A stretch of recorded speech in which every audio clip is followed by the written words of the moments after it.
जीवन में कई बातें ऐसी होती है जिसे समझने से समझ में नहीं आता, उन्हें अनुभव करने से ही पता चलता है। नमस्कार दोस्तों, मैं ज्योतिष आचार्य वासुदेव मिश्रा आपका अपने चैनल भविष्यवाणी पावर ऑफ द लॉर्ड में हार्दिक स्वागत करता हूं। दोस्तों, आज का यह ज्योतिष का कार्यक्रम आप लोगों के लिए, मिथुन राशि वालों के लिए बेहद ही ज़्यादा खास और महत्वपूर्ण कार्यक्रम साबित होने वाला है। आज हम बात करेंगे आपके मंथली प्रेडिक्शन के बारे में, आपके मासिक राशिफल के बारे में। जी हाँ दोस्तों, आप सभी मिथुन राशि वालों के लिए साल 2024 का जो दूसरा महीना है, यानी कि फरवरी का महीना, यह किस प्रकार से गुजरने वाला है। जी हाँ, इस फरवरी के महीने में आपके जीवन में कौन कौन से बड़े बदलाव हो सकते हैं, किन किन ग्रहों का सकारात्मक तरीके से आपके जीवन के ऊपर प्रभाव होगा, तो वहीं कौन कौन से ग्रह इस महीने आपके लिए बाधक का कार्य करेंगे। साथ ही साथ बाधक ग्रह को अपने अनुकूल बनाने के लिए और इस पूरे फरवरी महीने के प्रभाव को अपने लिए श्रेष्ठ और उत्तम बनाने के लिए कौन सा उपाय आपको करना चाहिए। इन तमाम प्रकार के प्रश्नों के उत्तर आज के इस ज्योतिष के कार्यक्रम में आपको बताने वाले हैं। इसलिए अगर आप भी एक मिथुन राशि के जातक हैं तो कार्यक्रम को बिना मिस किए अंत तक देखने का प्रयास कीजिए, यह आपकी जिम्मेदारी बनती है। और अगर आप अपनी जन्म कुंडली पर हमसे परामर्श लेना चाहते हैं तो डिस्क्रिप्शन बॉक्स में और वीडियो के अंदर आपको व्हाट्सएप नंबर मिल जाएगा, जहां से आप व्हाट्सएप करके अपनी जन्म कुंडली का विस्तार पूर्वक विश्लेषण करवा सकते हैं। तो दोस्तों देखिए, वैसे तो मंथली प्रेडिक्शन के दौरान मूल रूप से सूर्य की गोचर की गणना की जाती है, लेकिन हमारे दैनिक जीवन में न सिर्फ सूर्य का प्रभाव पड़ता है, बल्कि सूर्य के साथ ही बाकी अन्य 8 ग्रहों का भी प्रभाव पड़ता है। इसलिए सूर्य के साथ बाकी अन्य ग्रहों की गोचरीय स्थिति का ज्ञान मंथली प्रेडिक्शन के दौरान होना आवश्यक है, तभी जाकर के आप इनके कैलकुलेशन को अपने ऊपर घटित कर सकते हैं। तो सबसे पहले ग्रहों की गोचरीय स्थिति को समझिए।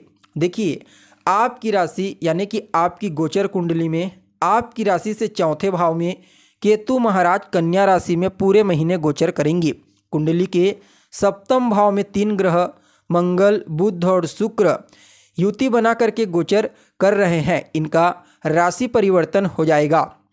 1 फरवरी को बुध देव आपकी कुंडली के सप्तम भाव से निकल करके अष्टम भाव में प्रवेश कर जाएंगे और 5 तारीख को मंगल देव आपकी कुंडली के सप्तम भाव से निकल करके अष्टम भाव में प्रवेश कर जाएंगे और 12 तारीख को शुक्र देव आपकी कुंडली के सप्तम भाव से निकल करके अष्टम भाव में प्रवेश कर जाएंगे।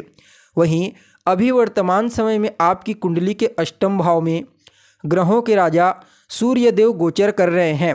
यह भी 13 फरवरी को आपकी कुंडली के अष्टम भाव से निकल करके नवम भाव में गोचर करना प्रारंभ कर देंगे और नवम भाव में पहले से ही नवम भाव के अधिपति यानी कि आपके भाग्येश, न्याय के दाता शनि देव गोचर कर रहे हैं।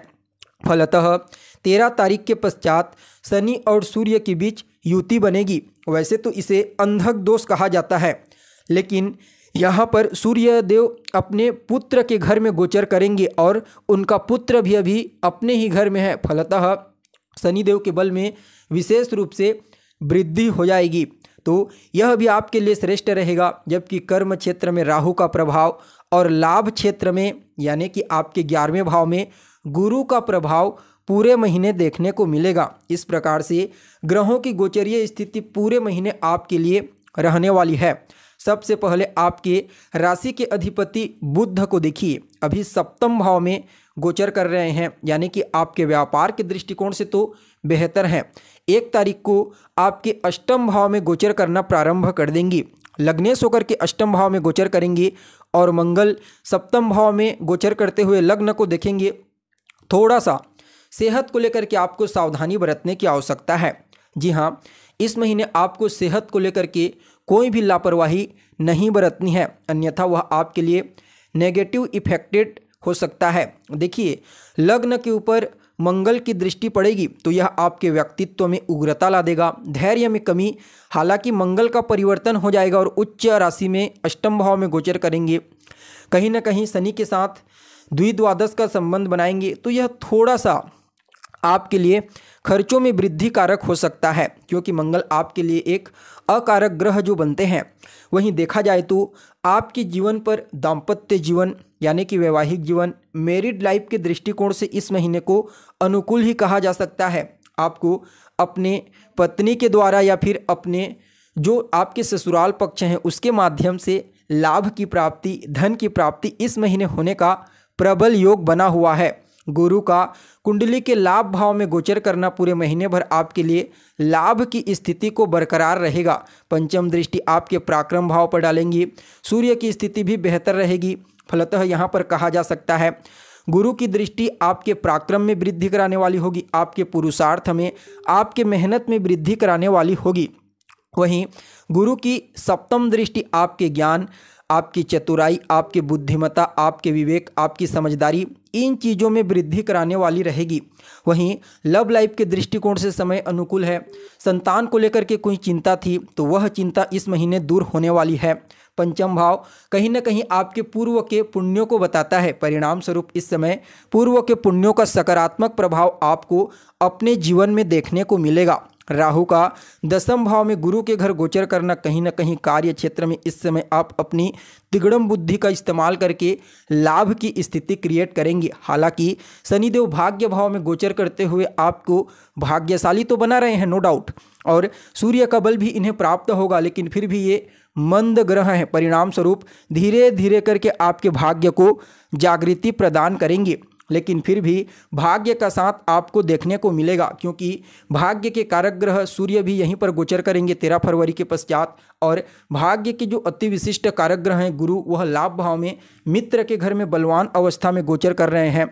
सो भाग्य का साथ इस महीने आपको निश्चित तौर पर देखने को मिलेगा, लेकिन फिर भी थोड़ा सा एफर्ट आपको लगाना तो पड़ेगा ही पड़ेगा।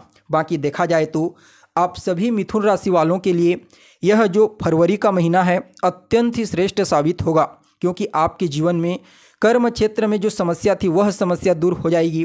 भाग्य का साथ देखने को मिलेगा, जिसकी वजह से जो भी कार्य आप करेंगे उस कार्य में आपको विशेष तौर पर सफलता की प्राप्ति होगी। यहाँ पर शनि की दृष्टि आपके पराक्रम भाव पर सूर्य के साथ कॉम्बिनेशन वाली दृष्टि होगी। फलतः आपको मेहनती बनाएंगे, आपको पुरुषार्थी बनाएंगे, और आप अपने मेहनत, पुरुषार्थ, अपने कम्युनिकेशन स्किल्स के दम पर इस समय अपने भाग्य को तो जागृत करेंगे ही करेंगे। साथ में कार्य क्षेत्र में इस समय आपको विशेष रूप से आगे बढ़ने के लिए, सफलता प्राप्त करने के लिए कुछ नए मौके प्राप्त होने वाले हैं।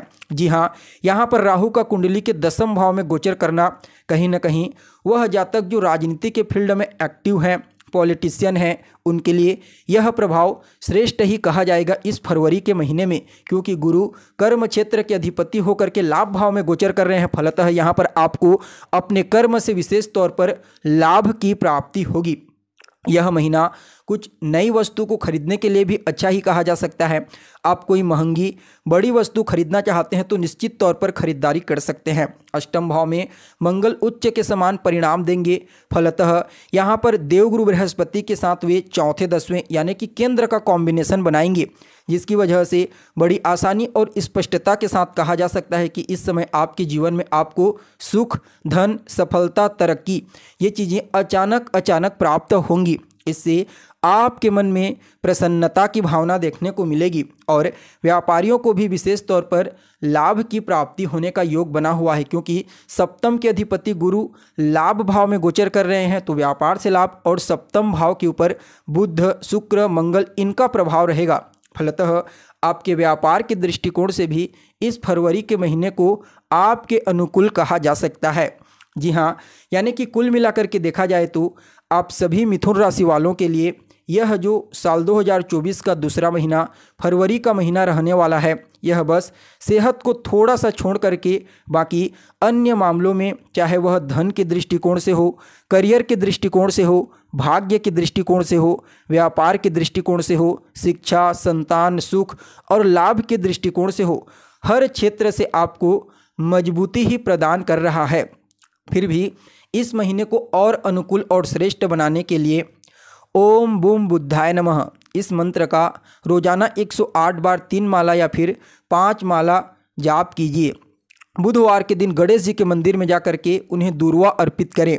मंगलवार के दिन और शनिवार के दिन हनुमान जी के मंदिर में जाकर के उनका दर्शन करें, उनके किसी मंत्र का जाप करें। आपके लिए यह जो दूसरा महीना है, फरवरी का महीना, श्रेष्ठ साबित होगा। तो दोस्तों, कैसी लगी आपको जानकारी, कमेंट करके बताइए। फिर मिलते हैं एक नए ताज़ा एपिसोड में, तब तक के लिए नमस्कार।